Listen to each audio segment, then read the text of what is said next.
ஜெகதீஸ்வரி எனும் நான் திருக்குறள் வகுப்பிற்கு வந்திருக்கும் உங்கள் அனைவருக்கும் எனது நன்றி கலந்த வணக்கத்தை தெரிவித்துக் கொள்கிறேன். குறள் 5. இருள் சேர் இருவினையும் சேரா இறைவன் பொருள் சேர் புகழ் புரிந்தார் மாட்டு. பரிமேலழகர் உரையை பார்ப்போம். இருள் சேர் இருவினையும் சேரா என்றால் மயக்கத்தை பற்றி வரும் நல்வினை தீவினை என்றும் இரண்டு வினையும் உளவாகா. இறைவன் பொருள் சேர் புகழ் புரிந்தார் மாட்டு என்றால் இறைவனது மெய்மை சேர்ந்த புகழை விரும்பினார் இடத்து.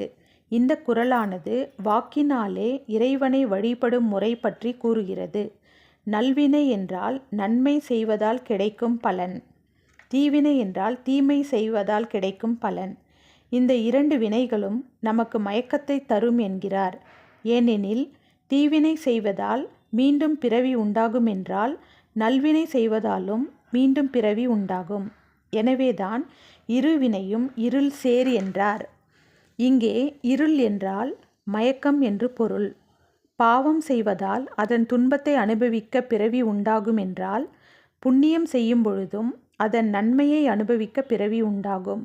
எனவே நல்வினை தீவினை இரண்டுமே மீண்டும் பிறவி எடுக்க காரணமாக அமையும். இறைவன் ஒருவனே நல்வினை தீவினை இல்லாமல் பிறவியற்று வாழ்பவன். இறைவனிடம் உள்ள நற்குணங்கள் அநேகம்.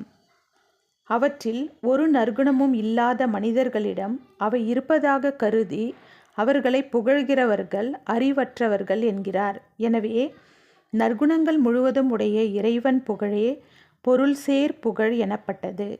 ஆகவே உண்மை புகழை உடைய இறைவனை மட்டும் போற்றுவதினால் இந்த இருள் சேர் இருவினையும் நம்மிடத்திலே சேராது என்பதால் இந்த குறளானது வாக்கினாலே இறைவனை வழிபடும் முறையை சொல்கிறது.